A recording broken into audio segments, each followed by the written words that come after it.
Olá, como vocês estão? Eu estou muito bem e, claro, muito feliz, podendo falar sobre a nossa querida doutrina espírita.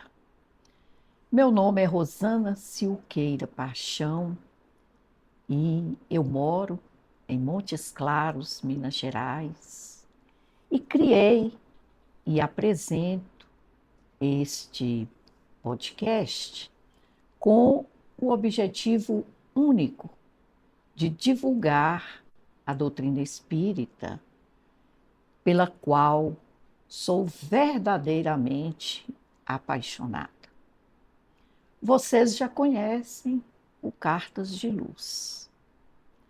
Eu tenho certeza que muitos também já conhecem o nosso convidado. Mas eu quero dizer que ele é uma figura de muita expressão no movimento espírita, justamente pelo trabalho profícuo que ele desenvolve em várias áreas da seara espírita. Ele é palestrante, ele é psiquiatra, palestrante espírita, nascido em São Paulo, e tem tido realmente um trabalho muito intenso na escrita, nos oferecendo obras de inestimável valor. Sem mais delongas, quero apresentar para vocês, e ele certamente vai complementar estas qualidades que eu disse aqui, que é claro, muito resumidamente, mas eu quero apresentar para vocês e convidá-lo a estar conosco hoje, Dr. Adeilson Sales. Seja muito bem-vindo, doutor Adeilson. Obrigado. Obrigado, é uma alegria, uma honra, né? Nós já estávamos ensaiando há tanto tempo essa participação e só o nome do programa, Cartas de Luz, do podcast, já é aconchegante. Eu já me sinto acolhido nesse espaço virtual e a gente pretende, com a nossa conversa, levar uma mensagem real que possa chegar ao coração de todos aqueles que nos assistirem posteriormente. Então é uma honra e eu agradeço imensamente a possibilidade de podermos conversar. Doutora Deilson, eu gostaria, antes da gente começar assim, propriamente a leitura da carta, etc., eu gostaria de saber se o senhor poderia fazer uma prece de abertura para a gente, né? Uma prece breve, né? Como Claro, é claro, tradição da nossa doutrina claro, espírita. claro. Unindo os nossos corações de todos aqueles que irão também se unir a essa divulgação virtual, mais real e com proposta espiritual, consoante os postulados da doutrina dos espíritos. Nós nos desligamos desse momento das inquietações, das angústias, procurando sintonizar o nosso coração, a nossa alma, aos mensageiros do bem. E onde quer que chegue essa mensagem, que chegue efetivamente como uma carta de luz a ser lida pelos corações que sintonizarem com esta proposta de divulgação do bem. Sabedores, Senhor, de que nada se faz sem a tua permissão, sem a tua vontade, nós te pedimos licença para iniciarmos essa nossa conversa, possa ser inspirada, envolvida em vibrações de amor, de paz, e que ela reverbere no coração daqueles que estiverem conosco, e possa chegar também ao coração daqueles que já nos antecederam na viagem de volta à nossa pátria verdadeira. Sendo assim, Sê conosco, Senhor, estendendo a tua mão amorosa sobre todos nós e nos abençoando hoje e sempre. Assim seja. Assim seja. Muito obrigada, doutora Deus. Eu vou ler aqui um trechinho da, da contracapa desta obra do doutor Adeilson, pelo espírito Luiz Sérgio. Vejam bem. Somos todos personagens no grande game da vida. Ganhamos bônus quando amamos e ficamos em paz. Derramamos lágrimas e sofremos quando não conseguimos passar de fase na hora das dificuldades. Mas será que a vida chega ao fim como um game over? Meus queridos, dentre as inúmeras obras do Dr. Adeilson, esta é uma obra que está, digamos assim, vinculada diretamente com o assunto que ele hoje irá responder e falar para vocês.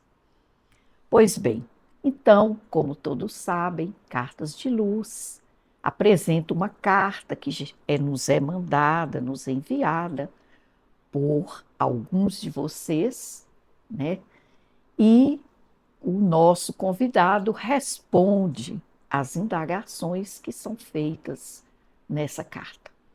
Pois bem, esta de hoje, ela diz o seguinte: Campos dos Goytacazes, Rio de Janeiro, 27 de abril de 2025. Prezados amigos do podcast Cartas de Luz, meu nome é Patrícia Souza Mendes, tenho 42 anos, sou casada, professora de História e mãe de 3 filhos adolescentes. Lucas, 17 anos, Mariana, 15 anos e Gabriel, 12 anos. Venho até vocês movida pela angústia e pela esperança de encontrar alguma luz para a situação que estamos vivendo na nossa família. Lucas e Mariana, meus 2 filhos mais velhos, têm me deixado extremamente preocupada e aflita. Eles passam praticamente o dia todo trancados em seus quartos, jogando jogos eletrônicos. Não demonstram mais interesse pelos estudos, atividades físicas, convivência em família ou qualquer outro tipo de interação social. O que mais nos entristece é que agora estão tentando influenciar Gabriel, o mais novo, para que siga o mesmo caminho de isolamento e dependência de jogos. Além disso, têm se alimentado muito mal, pois evitam sair dos quartos para não interromper as partidas. Frequentemente passam quase toda a noite acordados jogando e no dia seguinte estão visivelmente exaustos. Eu e meu esposo já tentamos de tudo: conversa, limites de horários, ajuda profissional com terapeutas. Mas até agora, até mesmo a terapia, eles recusam a continuar. Nós não frequentamos nenhuma igreja atualmente, embora de formação nos consideramos católicos. Recentemente, motivada pelo desespero, comecei a ler alguns textos sobre o Espiritismo e me senti tocada por algumas ideias. No entanto, devido a experiências passadas em que fomos enganados em momentos de vulnerabilidade, confesso que tenho receio de buscar qualquer orientação antes de conhecer melhor. Por isso, peço humildemente que me orientem. Será que o Espiritismo pode nos oferecer alguma luz para nos ajudar a lidar com essa situação tão difícil em nossa família? Por esta razão, deixo aqui algumas perguntas que gostaria de ver respondidas. Bom, doutora Deus, essa é a carta, é a problemática aí da nossa amiga. E aí ela vai fazendo perguntas e eu vou transmitindo essas perguntas aqui para o senhor, tá certo? Então tá. A primeira pergunta, ela diz o seguinte: segundo o Espiritismo, o que pode estar atrás do comportamento obsessivo dos jovens atualmente com jogos eletrônicos? Bem, em primeiro lugar, o assunto ele é complexo e ele merece um olhar que seja mais abrangente. Nós não podemos demonizar os jogos, mas nós podemos falar sobre, muitas vezes, a permissividade dos pais diante da atitude e das escolhas que os filhos fazem. Então, isso requer que eu fale com muita honestidade para a Patrícia, que escreveu a carta, e convide a fazer uma reflexão profunda sobre a parte que cabe à família dentro do universo em que os adolescentes ficam muito tempo conectados aos jogos. Todo adolescente ou toda criança, ela deve ter, né, para um bom desenvolvimento psicológico, responsabilidades e compromissos que correspondam à faixa etária que elas estejam no momento.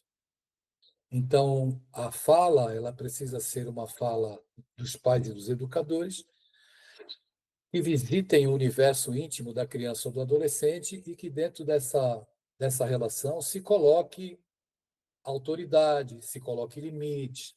A criança e o adolescente devem ter momentos de lazer com os games, mas precisam ter momentos com livros, precisam ter momentos com outras atividades, e a família, os pais, são diretamente responsáveis por isso. Nenhuma religião, nenhuma religião irá resolver questões que são inerentes às nossas responsabilidades enquanto educadores. O espiritismo pode ser um parceiro no entendimento da compreensão daquilo que se passa na dimensão espiritual. Então, nós precisamos ter claro, para a compreensão de algo tão delicado e complexo, que a gente vê nos dias de hoje, é que existe o ser emocional e o ser espiritual. Nós não podemos acreditar tudo às questões espirituais. Seria muito tranquilo e muito cômodo asseverar que esses meninos estão jogando porque eles estão sofrendo influências espirituais. As influências espirituais, elas advêm da falta de disciplina com a própria vida. Então, todo barco precisa de um timoneiro, e o timoneiro em casa, na família, são os pais.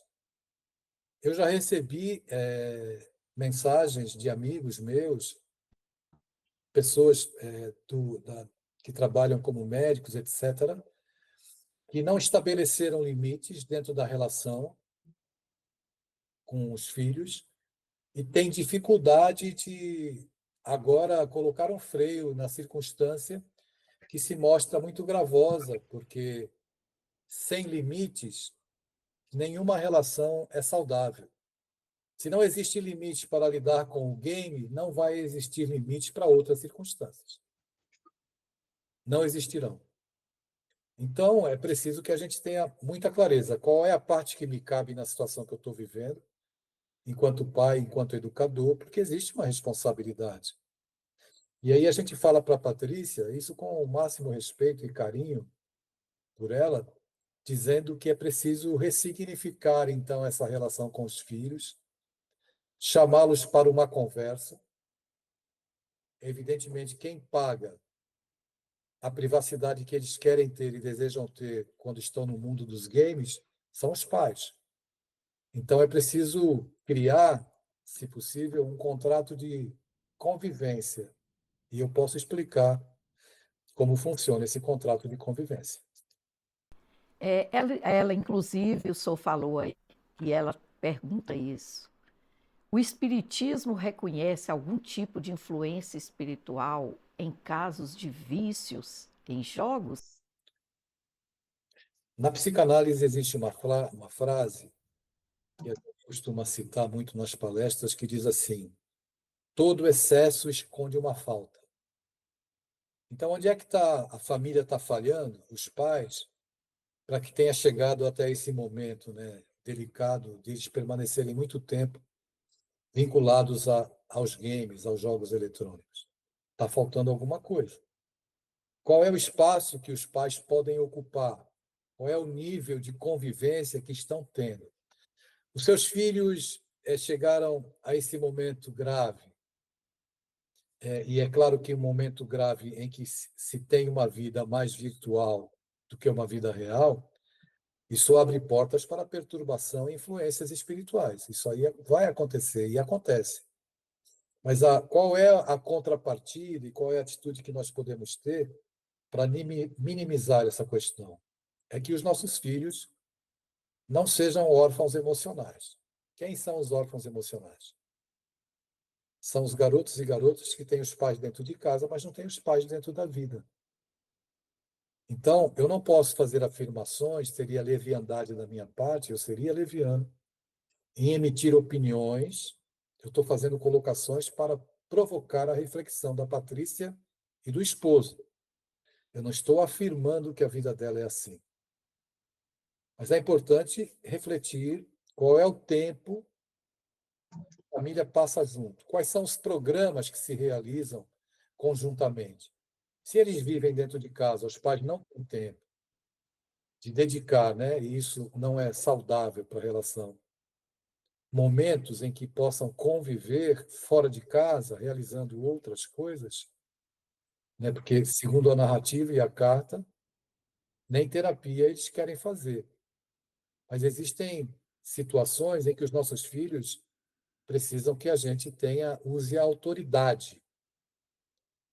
Eu não estou falando do autoritarismo, estou falando de autoridade. O amor tem autoridade, o autoritarismo não tem autoridade. O autoritarismo é quando a gente grita, quando a gente compara, quando a gente diminui o interlocutor. Isso tudo fragiliza e fragmenta a relação com os nossos filhos. Então, como eu estou falando sobre suposições, eu não estou afirmando nada, para que a minha fala fosse mais assertiva, eu precisaria conhecer o contexto no qual a família se relaciona. Aí eu poderia ser mais assertivo. No entanto, eu estou falando aqui por hipóteses, pela experiência que eu tenho como profissional atendendo adolescentes, por aquilo que eu acabo constatando na relação da maioria das pessoas com as crianças e com os adolescentes. Ah, eu não tenho muito tempo. Não tem problema. Você tem pouco tempo, mas o pouco tempo que você tem, ele precisa ter qualidade. E os nossos filhos precisam ter algo que é fundamental, não apenas na relação com os filhos.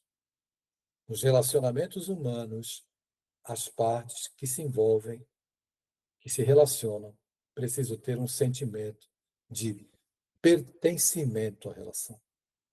Quando falta pertencimento, quando as crianças e os adolescentes não são ouvidos nas suas questões afetivas, emocionais, quando eles não têm um lugar de fala, o ambiente de casa vai sendo invadido pelos games, pelas redes sociais, porque o relacionamento humano está, de certa forma, precisando ser ressignificado.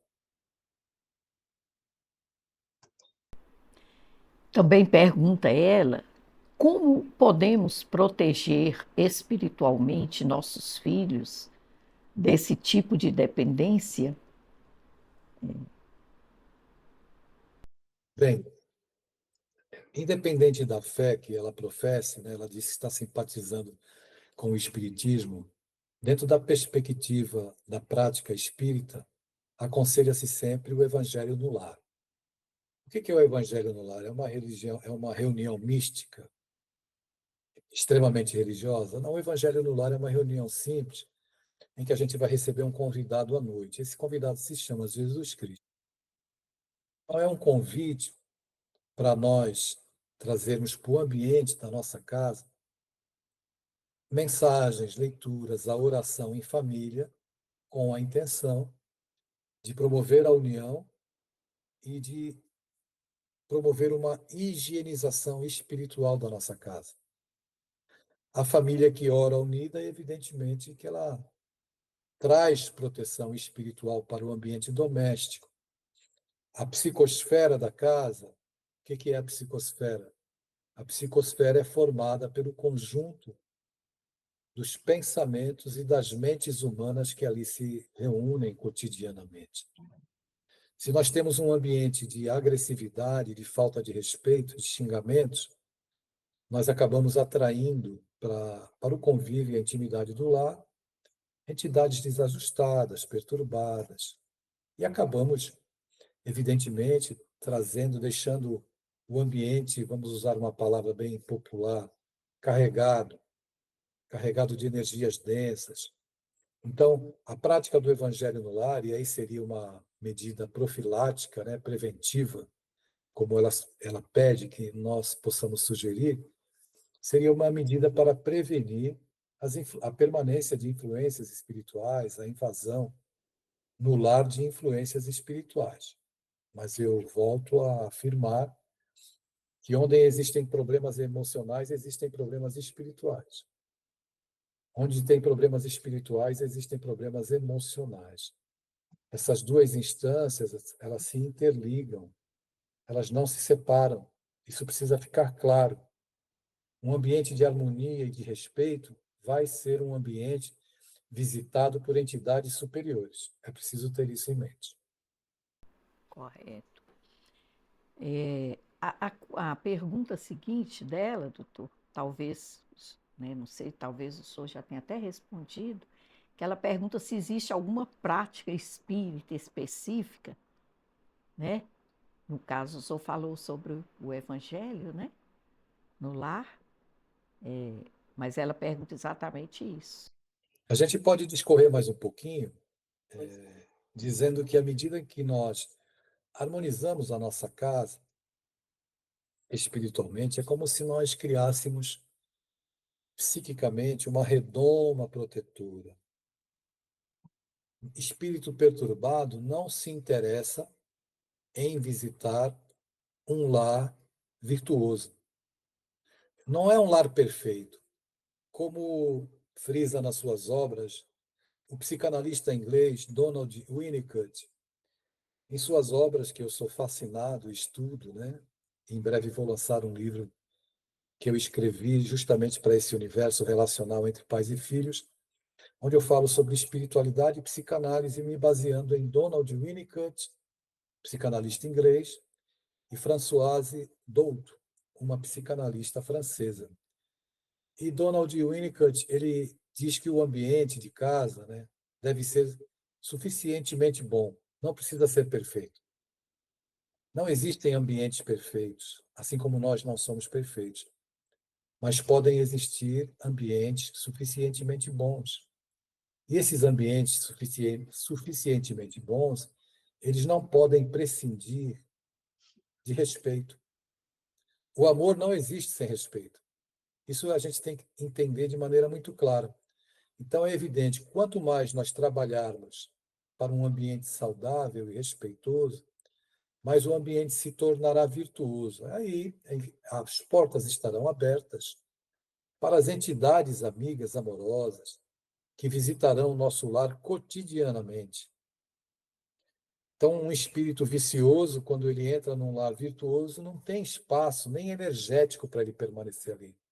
Não existem mentes que abram sintonia para que as influências perniciosas, perturbadoras se instalem.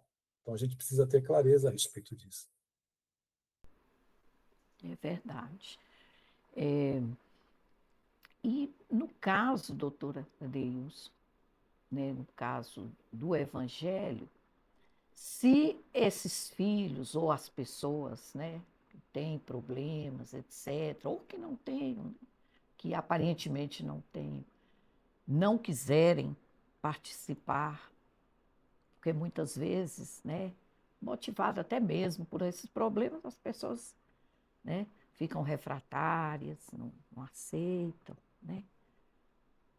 Mesmo assim, eles, né, o casal, insistiria na prática, nos dê algumas diretrizes sobre isso.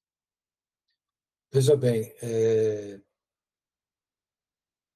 tem aquela fala muito popular que todo mundo conhece, que as palavras elas influenciam, mas os exemplos acabam arrastando. O que acontece? É importante que, quando a gente fala em Jesus, ou a gente fala em qualquer espírito que nós entendemos ser referências cristãs e tudo mais, a gente precisa ter em mente que os nossos filhos, quando a gente fala em Jesus, os nossos filhos precisam encontrar Jesus no nosso comportamento. É importante que, quando eu fale alguma coisa, a minha atitude esteja aliada ao meu discurso. Mesmo que os meus filhos não estejam presentes dentro da prática da oração daquele momento, nós somos, e aí é uma fala bem espírita mesmo, né? Os pais são Joana de Ângeles na vida dos filhos. Os pais são Emmanuel na vida dos filhos. Estou querendo dizer que os pais são os mentores na vida dos filhos. Diante dessa realidade, é muito importante que a gente entenda que discursos, principalmente aqueles que vêm carregados de tom autoritário, que adjetivam, que comparam, não é? Que vem através de gritos, essa fala é uma fala que abre um abismo relacional entre o educador e o educando. Não há como ter respeito dos filhos se eu não os respeito. Se eu acredito que eles são um amontoado de células orgânicas e que eu vou imprimir neles a minha maneira de pensar e que eles vão matematicamente corresponder àquilo que eu estou dizendo. No campo subjetivo da criatura humana, não existem práticas cartesianas, nem resultados cartesianos. É o campo subjetivo. Vocês, Patrícia, não estão educando corpos, vocês estão educando espíritos imortais. Então, os vossos filhos têm uma biografia reencarnatória, eles vão se mostrando como eles são. E aí, é claro que o limite na relação, colocar limite, é como aquela arvorezinha que vai crescendo e que precisa da poda, do sim e do não, para que ela cresça e se torne amanhã frondosa e muito bonita. E, ela também indaga aqui o que a doutrina espírita nos ensina sobre o livre-arbítrio dos filhos e o papel dos pais na sua condução moral.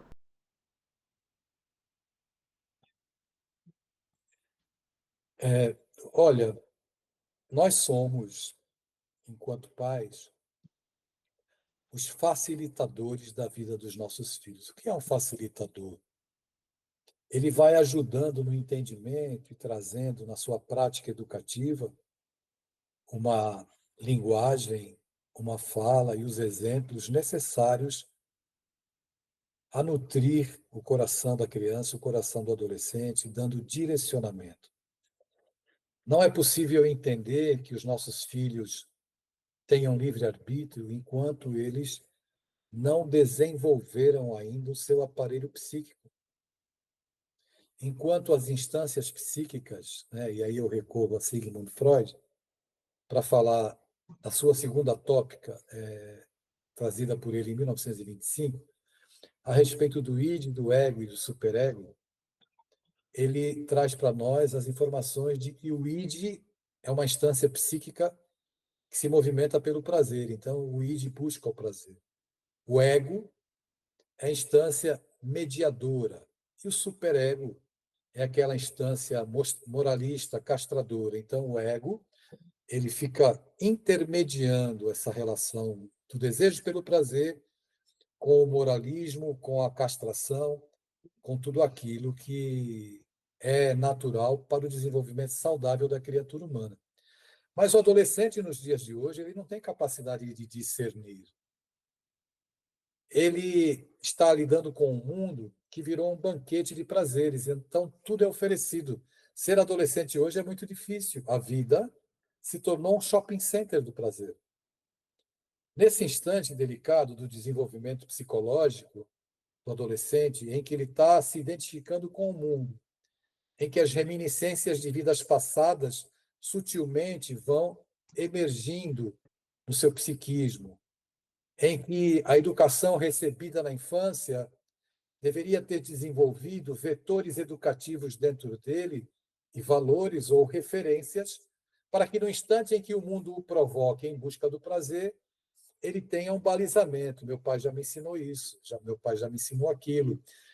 Esse caminho é prazeroso, mas não é um bom caminho, porque eu já aprendi ou tenho pelo menos a referência. É importante saber que os nossos filhos sempre serão convidados a experimentar drogas e outros prazeres que a vida oferece. Mas chega um momento que é a escolha deles. Então a gente não tem como afirmar e dizer assim, não, eles já têm livre-arbítrios, eles vão decidir. Eles vão decidir, mas eles precisam ter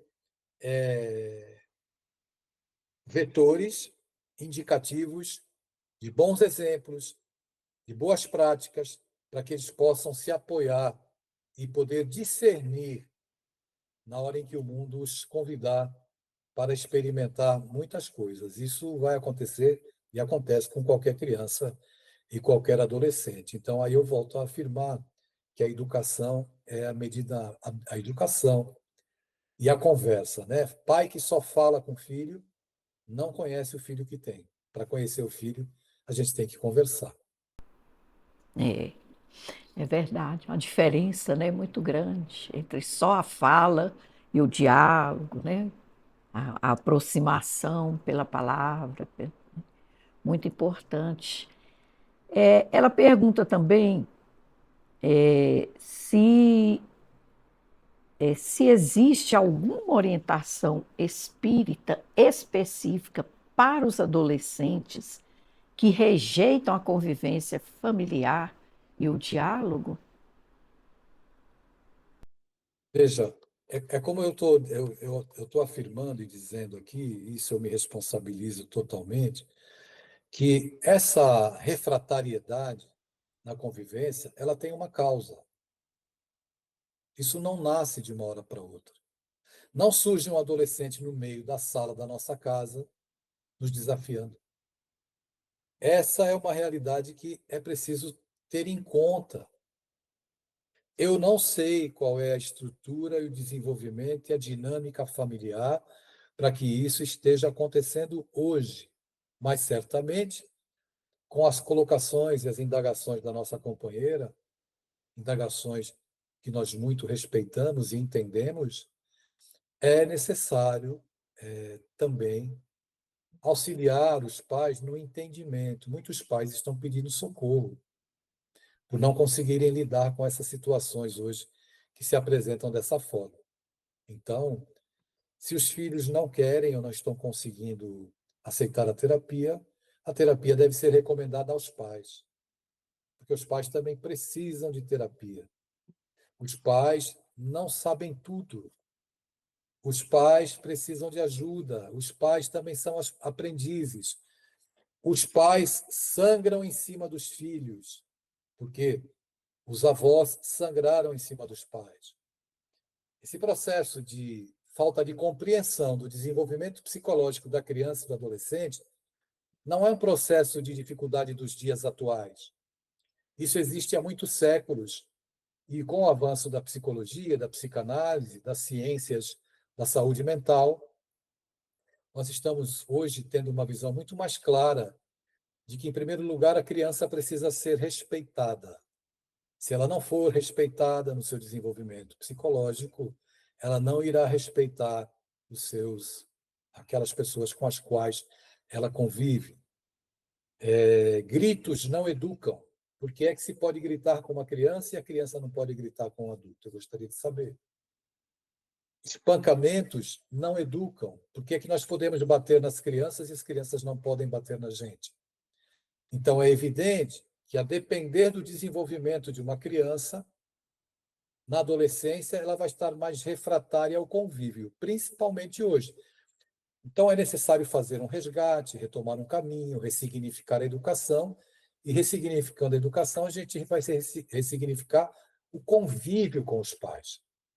Isso é fundamental, que os pais compreendam que é necessário buscar também auxílio para que a situação possa ser revertida, não é? Ou ressignificada. Eu falei sobre o contrato de convivência. Chame seus filhos, coloque do seu lado, coloque um papel na frente, uma folha A4, sulfite, e pergunte para eles quais são os direitos deles. E faça uma lista com os direitos. E do lado você faz um traço. Aqui estão a relação dos seus deveres. Para ter direitos, você tem que cumprir deveres. Então, se os pais não colocam as coisas de maneira clara, são permissivos, evidente que a tendência da situação é cada vez mais entrar num processo de fragmentação, a relação vai ficar realmente insustentável em algum momento, e os pais vão acreditar que o problema são as redes sociais, são os games, quando, na verdade, é a permissividade, a falta de limites dentro do uso dessas tecnologias que agrava. E tem a consequência, evidentemente, espiritual. Tem consequências espirituais. Processos obsessivos, adoecimentos. Para que eu possa falar para você cuidar do lado espiritual, é preciso cuidar do lado emocional e educativo também.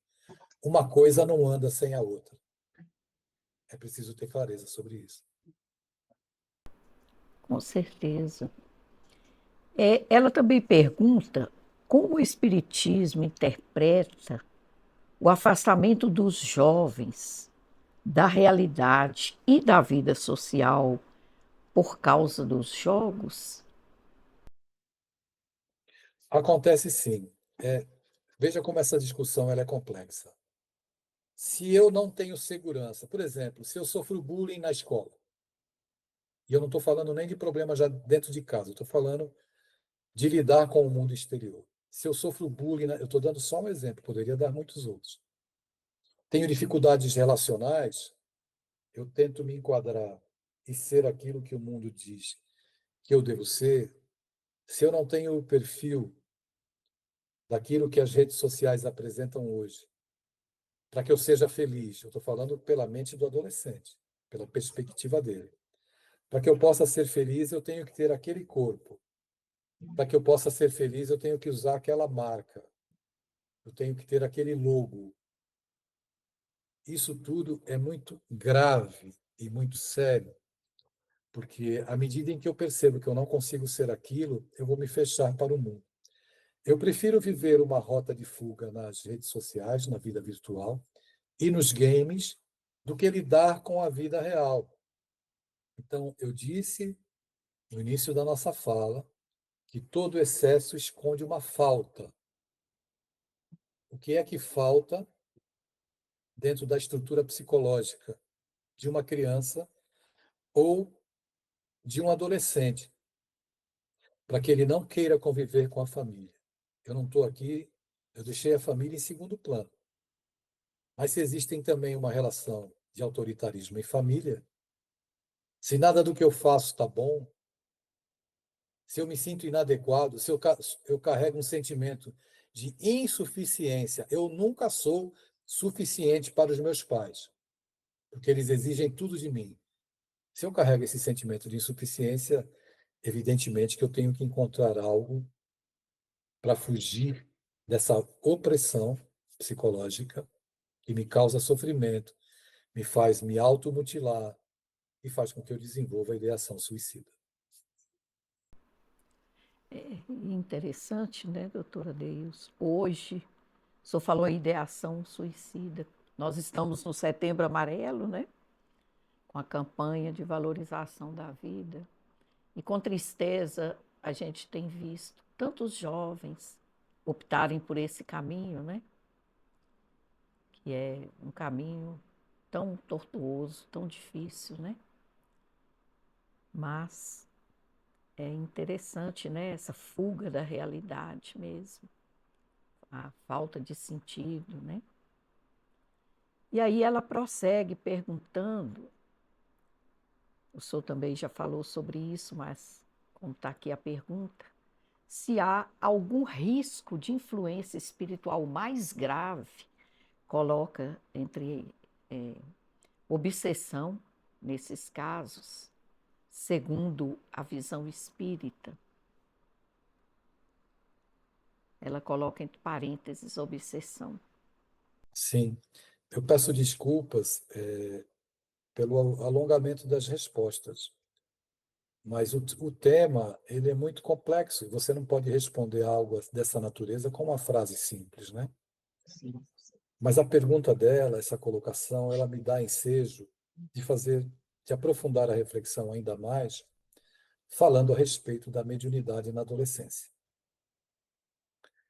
Então, eu até escrevi um livro recentemente, que a gente deve lançar para o próximo ano, falando sobre as questões da obsessão.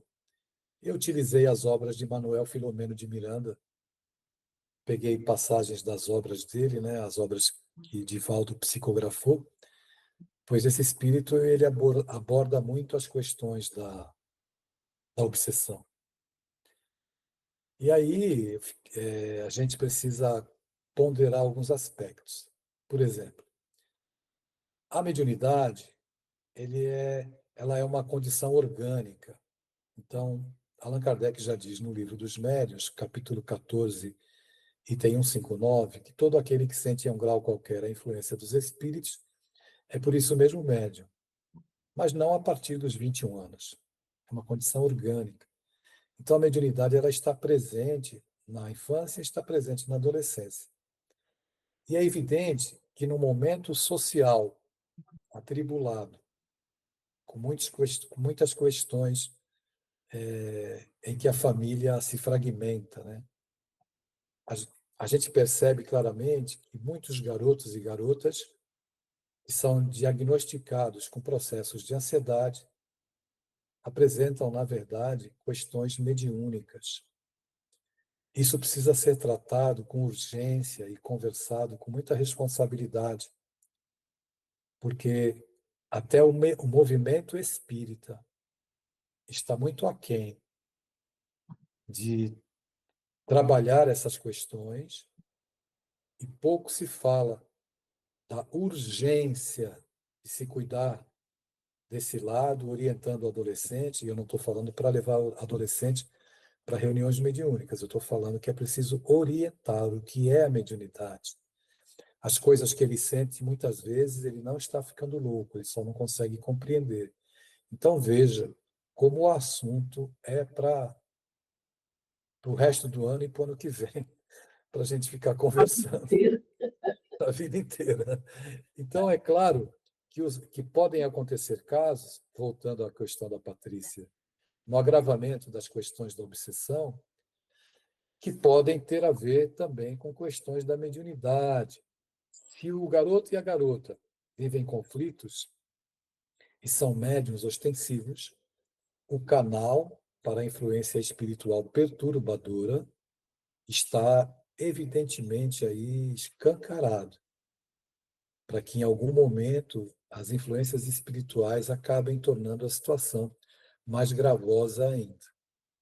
Então a gente vai para as medidas, quais são as medidas práticas e simples? Se a pessoa pode levar os filhos para a evangelização, seria muito positivo. Se pode fazer o evangelho no lar, é mais positivo ainda.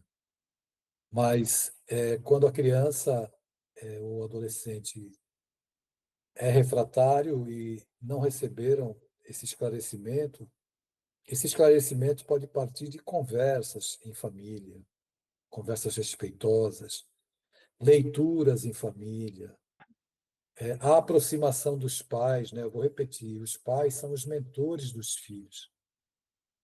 São atitudes que parecem ser muito simples, mas que acabam trazendo um grande significado para a relação dos pais com filhos. É importante refletir e pensar nessas demandas. Nossos filhos, eu repito, não são corpos, são espíritos imortais, precisam da educação do intelecto. Mas a educação do intelecto, por mais qualidade que ela tenha, por mais que o seu filho estude nas melhores escolas do Brasil e do mundo, nas grandes universidades do planeta, se os vossos filhos não tiverem um balizamento ético-moral, quando eles dispuserem da formação acadêmica sendo inteligentes, eles podem se tornar verdadeiros déspotas nas suas práticas profissionais. Daí nós observarmos médicos que se suicidam, profissionais, independente da carreira acadêmica, que se matam porque formação acadêmica não garante felicidade de ninguém. Nós precisamos de instrumentalização ética, moral e espiritualidade para nos ajudar a transitar nesse mundo. E os nossos filhos precisam que nós sejamos os facilitadores desse caminho. Doutora Deilson, e ela também pergunta aqui quais os primeiros passos que você recomendaria para alguém que, como eu, ela no caso, está começando a se aproximar do Espiritismo e busca uma orientação segura? Isso é muito importante, essa colocação dela, essa pergunta dela é muito importante, é muito relevante. Quando a gente se depara com o espiritismo, no meu caso foi assim, né? Eu fui tomado de uma embriaguez de alegria, de espiritualidade, e a princípio eu quis levar a família toda. Mas as coisas não funcionam desta forma. É importante que, em primeiro lugar, a gente busque esclarecimentos com uma casa espírita muito bem orientada, que tenham pessoas esclarecidas, acolhedoras e amorosas. Não dá para ter só vínculos do intelecto na prática espírita, é preciso de afeto. A maneira como nós somos acolhidos nas instituições são determinantes. Não adianta um cabedal de conhecimento, porque nós não somos PhDs, mas estamos em processo de aprendizado. Então, o aprendizado vem com o afeto, com o amor, com a caridade da escuta, sabe? Eu disse durante a minha fala que as relações elas precisam de um sentimento de pertencimento. E se não existe pertencimento na relação pai e filho, nós vamos nos distanciar. Se não existe relação de pertencimento no casamento, o casamento vai acabar. Se não existe relação de pertencimento através do afeto, da recepção fraternal e amorosa na casa espírita, a casa espírita tende a se esvaziar, porque nós somos espíritos que necessitamos de cuidados espirituais. Mas o afeto e o respeito é a plataforma onde tudo pode se desenvolver. Então, fica a sugestão de que ela busque uma casa bem orientada e se sinta acolhida amorosamente. Quando isso reverberar dentro do coração dela, vai reverberar por ela dentro de casa. É verdade. É interessante, doutora Deus, eu assisto bastante, né? Praticamente todos os dias a Web Rádio Fraternidade e lá tem um quadro que eu também assisto do senhor, que é uma fala para os adolescentes, né? Crianças e adolescentes. E eu acho assim de suma importância aquelas orientações, aquele bate-papo tão gostoso, né? Tão fraterno, tão ameno, com que o senhor dirige aquelas conversas, né? Com os jovens. E aí a gente fica pensando, né, no caso assim dos mentores, igual o senhor falou, aí que nós também como pais, né, seria bom se todos nós compreendêssemos a importância de buscar essas atividades também, né, de ouvir essas pessoas como o senhor, esses estudiosos, para que a gente tivesse também uma orientação nesses diálogos, não é verdade? O que que o senhor acha? E eu quero, inclusive, parabenizar o senhor, né? Parabenizar também a Web Rádio, né? Que é notória a importância dela, né? A relevância, exatamente porque conduz, né? Assim, a raciocínios que os jovens, que é muito importante para todos eles, né? E para os pais também, não é? É um canal que a gente precisa estabelecer, pelo fato de escrever para jovens, também é certamente por ajuda espiritual, por inspiração. Eu realizo esse trabalho e fui muito buscado como psicanalista para atender esse público, né? E os congressos nos quais eu faço palestra, as viagens que faço e realizo, eu sempre sou convidado a trabalhar com esse público, trabalhar também com educadores. Então a gente percebe, né, como sempre, que a grande fome e a grande necessidade da nossa sociedade realmente é a questão da educação. Mas é necessário que se tenha uma linguagem, uma fala que possa ser empática e possa ir do mundo do educando. Muita gente fala sobre o adolescente e pouca gente fala para o adolescente. Falar sobre e falar para ele é muito diferente, é um outro universo. Falar sobre o adolescente qualquer pessoa pode falar, mas ter essa atitude, essa prática pedagógica de dar a ele um espaço, entendendo que tanto a criança como o adolescente, né, a psicanalista Françoise Douto, ela diz muito claramente que a criança pequena já deve ser vista como um sujeito, alguém que você tem que considerar dentro da relação e não tratar a criança como se ela fosse apenas alguém que não tem capacidade de pensar, e aí você não respeita a inteligência dela, e que não tenha sentimentos, a partir de uma fala mais grosseira, a partir de uma ação desrespeitosa. Isso vai constituindo as crianças, vai constituindo os adolescentes. Então, eles vão devolver para a sociedade aquilo que eles obtiveram dentro da estrutura relacional, seja em família, seja em sociedade. Eles precisam de um ambiente suficientemente seguro. Recorrendo novamente a Donald Winnicott, pediatra e psicanalista inglês, ele traz para nós a reflexão que o primeiro ambiente que nós experimentamos, o primeiro ambiente seguro, é o colo da nossa mãe. O calor, a necessidade, a fome e o seio à disposição. A primeira canção que nós ouvimos são os batimentos cardíacos das nossas mães.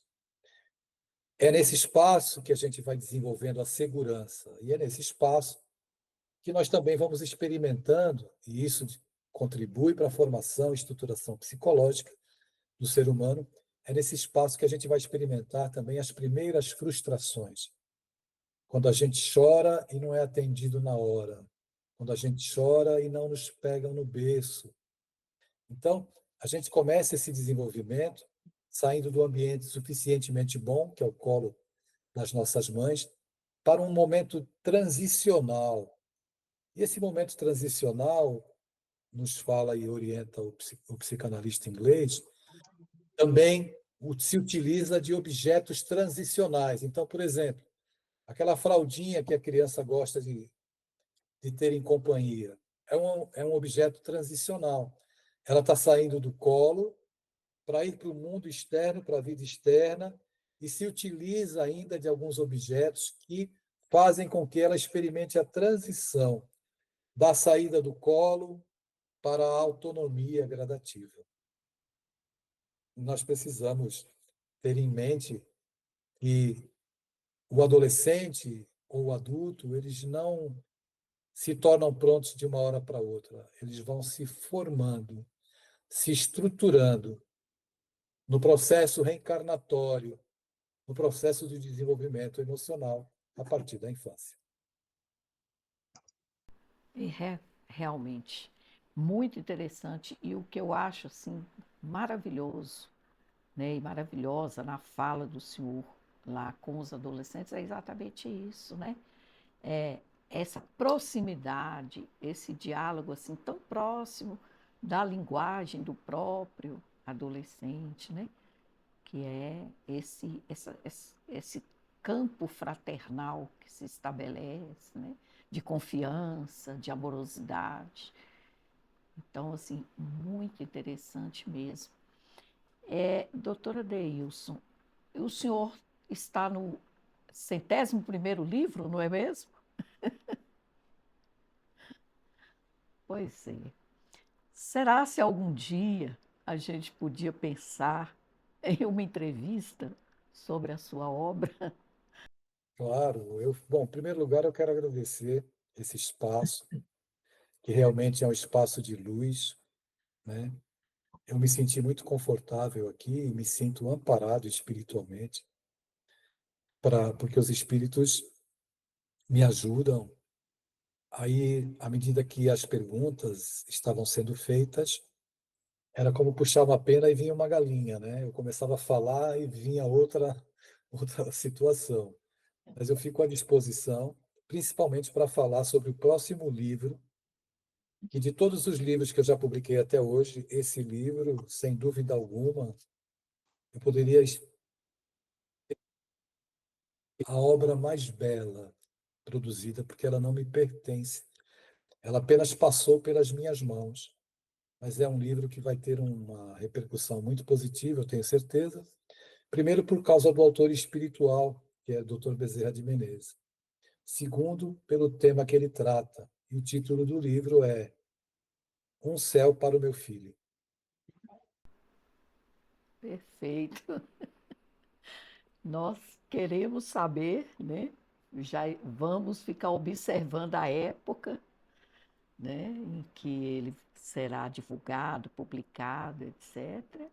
E queremos ter essa oportunidade de falar sobre ele, com certeza. Então, eu posso considerar que o senhor já aceitou o nosso convite. Aceito, a gente só vamos ajustar a sua agenda, será um prazer. Pois é. Então, doutora Deus, nós ficamos, né, muito gratos aqui por o senhor ter confiado no nosso trabalho, um trabalho muito simples, muito singelo, mas que tem esse objetivo, né, de acolher estas pessoas com orientações, essas pessoas que estão aí, muitas vezes, vindo de outros campos religiosos, de outras práticas, né? E assim meio que com medo do espiritismo, meio que ouviram falar, alguém indicou, né? Então a gente quer acolher muito essas pessoas, né? E a gente fica muito grato ao senhor, né, por ter aceito o nosso convite. Eu então gostaria que o senhor, né, se despedisse do nosso público com as suas palavras e considerações finais. Isso imensamente a oportunidade de ser útil. A vida só tem sentido e a alegria de viver ela é proporcional à utilidade que a gente dá à vida. E cada um de nós é uma peça dessa engrenagem da dinâmica divina. Então, à medida que eu me envolvo, sendo útil, mais sentido a minha vida ganha. E foi o que eu desejei aqui nesse nosso encontro. Ser útil de alguma forma com as experiências que a gente vem tendo, não apenas como profissional, como psicanalista, mas como escritor, como pai, como avô. Muito obrigado, que essa carta de luz aqui verbal, né, através do podcast, possa chegar aos corações, que o seu coração que vai nos assistir seja o destinatário dessa carta. Muito obrigado. E no meu coração já chegou e ficou. Espero, Exatamente isso, doutora Deus. Que todos vocês, né, possam assistir essa entrevista mais de uma vez, porque o assunto é muito relevante e muito urgente. Doutora Deus, muito obrigada mais uma vez, nós agradecemos. Agradecemos a todos vocês, amigos do Cartas de Luz, e queremos tê-los sempre em nossa companhia, nos amparando, né, nos apoiando, como tem feito, e a gente prossegue semeando a doutrina espírita pela vida. Muito obrigada a todos, que Deus nos abençoe.